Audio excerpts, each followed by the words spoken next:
Accompagnée du docteur Pierre-Charles Chérier, gynécologue accoucheur, je viens de passer 5 jours à Mayotte, le 101e département français et région ultra-périphérique pour l'Europe, mais aussi première maternité de France.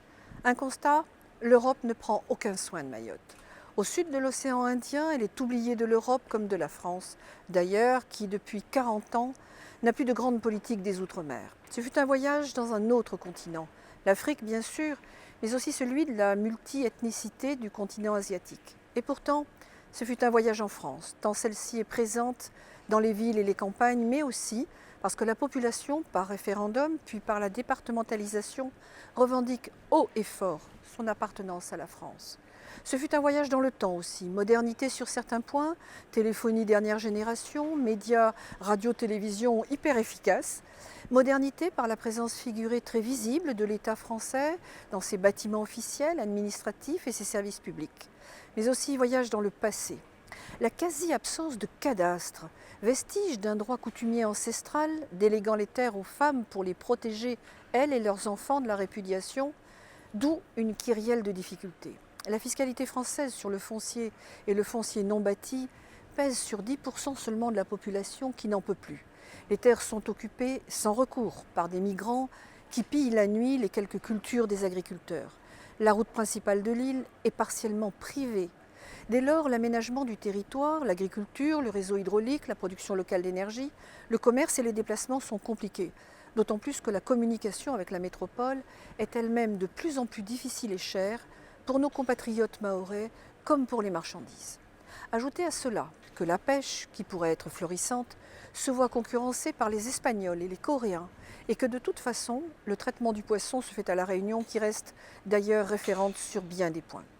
Et l'immigration, allez-vous dire. On en parle peu dans les sphères officielles, mais c'est pourtant elle qui nous a alerté, mon confrère et moi-même, quant à ses conséquences sur l'état désastreux des maternités, victimes du départ massif de sages-femmes et de médecins violemment attaqués sur les routes.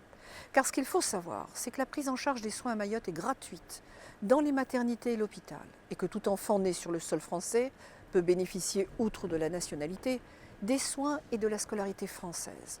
Aujourd'hui, un habitant sur deux a moins de 20 ans à Mayotte. Cette immigration massive comorienne et maintenant de la région des Grands Lacs d'Afrique est à l'origine d'une situation sanitaire et sociale totalement dégradée, posant un vrai problème de santé publique. Car elle est une immigration où la violence, pourtant peu commune chez les Mahorais qui pratiquent un islam soufiste, donc pour le coup modéré, devient une véritable prédation de subsistance. Et vous l'envisagez très bien, le terreau de la radicalisation qui, officiellement, en serait à ses débuts, mais 50 membres du GIGN viennent d'arriver sur l'île, ce n'est pas vraiment de bon augure. Alors oui, Mayotte préfigure potentiellement ce qui peut se passer en Europe, avec une immigration incontrôlée dans un monde où la pauvreté, alliée à une démographie galopante, est le terreau de toutes les radicalités qui, aujourd'hui, menacent d'anéantissement des équilibres séculaires. Il est urgent de s'occuper réellement de Mayotte. Il est encore temps à l'égard de cette île qui pourrait être un petit paradis florissant dans le respect des cultures locales. Pourtant, un drame se prépare sous nos yeux grands fermés.